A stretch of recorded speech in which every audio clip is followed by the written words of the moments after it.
Local ট্রেনে চেপে জনসংযোগ সারলেন হুগলি লোকসভা কেন্দ্রের তৃণমূল কংগ্রেস প্রার্থী রচনা বন্দ্যোপাধ্যায়। শনিবার সকালে ব্যান্ডেল স্টেশন থেকে ডাউন ব্যান্ডেল লোকালে চেপে ভোটের প্রচার করলেন তৃণমূল প্রার্থী এবং ট্রেনে থাকা যাত্রীদের সঙ্গে কথা বলেন, পাশাপাশি ভোট প্রার্থনা করেন তিনি।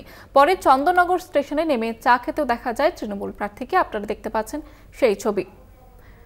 তাপস চক্রবর্তীর প্রতিনিধি রয়েছে আমাদের সঙ্গে টেলিফোন লাইনে। তাপস, আজকে কিন্তু অভিনব কায়দায় জনসংযোগ সারলেন তৃণমূল প্রার্থী, কি বলবে বিষয়ে?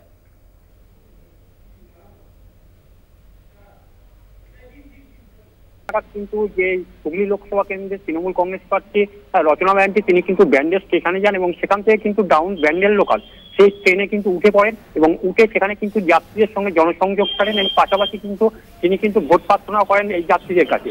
এরপর তিনি কিন্তু ব্যান্ডেল স্টেশনে ট্রেনে চেপেই কিন্তু চন্দননগরের স্টেশনে আসেন। সেখানে সমস্ত ট্রেন যাত্রীদের সঙ্গে সাক্ষাৎ করে তাদের শুভেচ্ছা বিনিময় করে চন্দননগর স্টেশনে নামেন এবং সেখানে নেমে কিন্তু তিনি একটি চা চক্রে যোগ দেন। মানে বলা যায় কিন্তু এই শনিবারের যে প্রচার পর্ব সেটা কিন্তু একটা অভিনব কায়দায় সারলেন কিন্তু এই তৃণমূল কংগ্রেস প্রার্থী রচনা বন্দ্যোপাধ্যায়। ধন্যবাদ জানাবো তাপস। প্রতিনিধি তাপস চক্রবর্তী ছিল আমাদের সঙ্গে টেলিফোন লাইনে। আপনারা দেখতে পাচ্ছেন রচনা বন্দ্যোপাধ্যায় তিনি আজকে লোকাল ট্রেনে চেপে জনসংযোগ সারলেন।